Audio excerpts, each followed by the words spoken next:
As-tu déjà pensé qu'une simple phrase, dite au moment parfait, peut révéler plus que 100 interviews? Il existe des confidences qui ne devraient jamais sortir du vestiaire, sauf lorsqu'elles sont trop vraies pour être tues. Et c'est exactement ce que Messi a vécu à Miami. Quand Jordi Alba et Sergio Busquets, deux frères de toujours, ont laissé échapper des paroles qui ne ressemblaient pas à un hommage. Avant de commencer, n'oublie pas de t'abonner à la chaîne, de liker la vidéo et de nous dire ce que tu penses de Messi. Est-il possible qu'il remporte le Ballon d'Or l'année prochaine? On te lit. Poursuivons avec les déclarations de Jordi Alba et Busquets. Elles sonnaient comme de la vérité à l'état pur, presque comme un adieu poétique qui laisse le football sans réponse. Jordi Alba, le latéral qui semblait avoir un GPS connecté au pied gauche de Messi, l'a dit sans filtre. Pour lui, ce fut un privilège, un honneur, une bénédiction de partager le terrain avec celui qu'il considère comme le meilleur joueur de l'histoire. Et il ne l'a pas dit comme quelqu'un qui répète un cliché parce que ça sonne bien. Il l'a dit comme quelqu'un qui a vécu une connexion télépathique, une action construite sans regarder, comme si le football se réduisait à un geste, un regard, un entendement impossible à entraîner. N'est-ce pas le rêve de tout footballeur? Comprendre Messi sans parler? Alba l'a vécu, et il l'a apprécié jusqu'au tout dernier jour. Mais entre les éloges et l'émotion, il a laissé glisser une blessure qui saigne encore à Barcelone. Le départ de Messi du club n'était pas ce qu'il voulait. Ce n'était pas ce que Messi voulait. 2 années à Paris qui, selon Alba, n'ont pas été bonnes. Et là apparaît l'ironie cruelle du destin.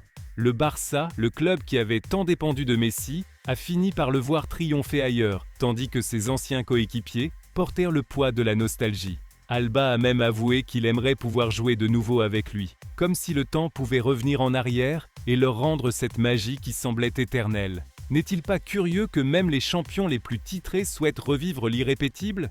Et juste à ce moment-là, quand la nostalgie semblait tout emporter, Miami apparaît. Mais l'histoire n'allait pas se terminer à Barcelone. Elle allait trouver son dernier chapitre là où personne ne l'imaginait. Alba a révélé qu'avec Messi dans l'équipe, ils savaient qu'ils allaient gagner. Ils n'en doutaient pas, parce que Léo n'allait pas les laisser partir sans un titre de plus. Et c'est exactement ce qui s'est passé. La MLS Cup 2025 est devenue ce dernier cadeau, cette preuve que Messi ne joue pas seulement pour lui-même, mais pour que ses amis puissent partir le cœur rempli. Cela ne dit-il pas plus sur la personne que sur le joueur? Gagner pour gagner est facile. Gagner pour permettre aux autres de partir heureux, c'est tout autre chose. Et si l'on parle de comprendre Messi, on ne peut pas oublier Sergio Busquets. Le milieu au métronome dans les pieds a avoué que son objectif à Miami était simple, remporter des titres ensemble à nouveau. Et ils l'ont fait. Pour lui, avoir Messi était un avantage tactique, un soulagement, une manière de simplifier le football.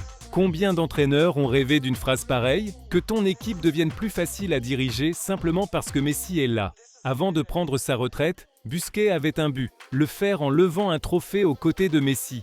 Et ils y sont parvenus. Messi lui-même l'a souligné comme une fin magnifique pour tous les deux, comme si le football leur offrait une dernière scène de film. La coupe entre leurs mains, les accolades d'une vie et la certitude qu'ils ont clos leur histoire de la meilleure façon possible. Si l'on y réfléchit, ce qu'Alba et Busquets ont dit n'était pas des compliments vides. C'était une reconnaissance de la dimension humaine de Messi. Ils n'ont pas parlé de statistiques, ni de records, ni de ballons d'or. Ils ont parlé de fierté, de privilèges, d'avantages, de fins heureuses. Ils ont parlé d'amitié, de complicité, de ce « je joue mieux parce que tu es à mes côtés ». Messi n'a pas seulement été le meilleur joueur de l'histoire pour eux. Il a été l'ami qui a veillé à ce qu'ils quittent pas le football avec un sourire. Mais si tout ce qu'Alba et Busquets ont partagé semblait déjà profond, ce qui vient ensuite te fait réfléchir longtemps. Parce qu'il y a quelque chose que personne ne dit à voix haute, mais qui se comprend entre les lignes. La vraie grandeur de Messi ne se mesure pas en titres, mais en la manière dont il transforme ceux qui l'entourent. Et quand tu écoutes attentivement ce que ses amis ont révélé, tu réalises qu'il ne décrivait pas un footballeur, il décrivait un phénomène humain.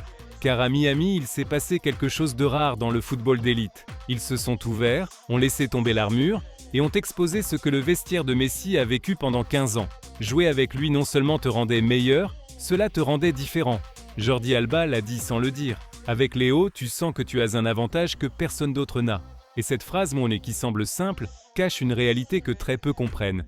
Il ne s'agissait pas de recevoir une passe magique. C'était la sensation que le match était sous contrôle parce que Messi était là.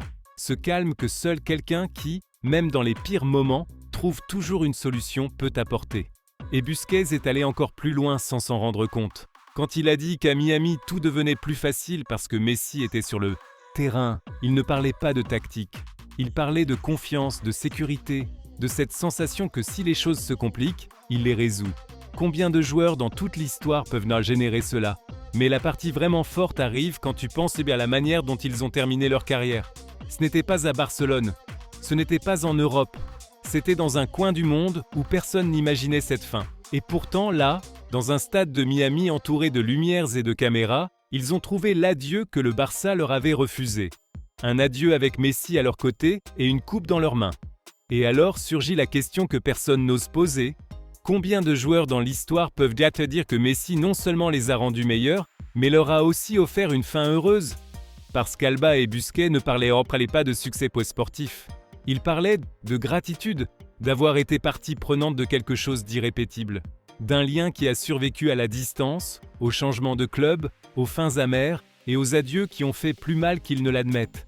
Et voici la partie la plus touchante. Ils ne sont pas partis du football en voulant plus. Ils ne sont pas partis avec un vide intérieur.